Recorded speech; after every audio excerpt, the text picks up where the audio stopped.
I got up in the middle of the night to go to the restroom, and as I did, I fainted dead away. And I hit my head an end table by the bed, and it was bleeding, and I crawled out to my couch and sat on the couch with my head in my hands, very woozy, very out of it. And I felt an arm go over my shoulder. It was a tangible thing. It was like someone was there with an arm went over my shoulder. And I sat up, surprised, shocked, and there was no one there. And I put my head back down. I felt this arm go over my shoulder and this incredible feeling of warmth and love. And within my inner vision, I saw this deep blue cloud of light. There's no other way to describe it, that it was though I was in the presence of something so transformative, something so amazing that was filling me and filling the fibers of my very being. And in that moment, I understood the answers to all the questions I no longer needed to ask. I knew the why of my life. I knew why I was a musician. I knew why I had children. I knew why I had been married. I knew my relationship with everyone I had ever known. It's hard to describe that feeling, but it was this knowingness as though I had been plugged into this giant source of all that is, that was enveloping and embracing me. And the love was so incredible and so all-encompassing. I said to it inwardly, I said, if to know you I must die, then let me die. And I meant that with all my heart. I was ready to go. I was ready to enter this space of love, this unconditional acceptance and love and understanding, and this peace and consciousness that I'd never known before in that way. And this light that was enveloping me spoke back in words. And it said, you do not have to die to know me. And that was a moment of epiphany. It was a moment of transition where everything in my life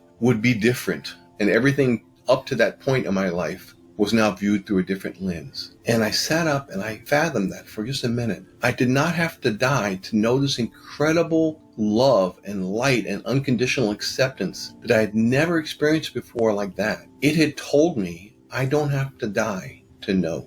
And I was stunned. And I realized the import, the magnitude of that upon my life.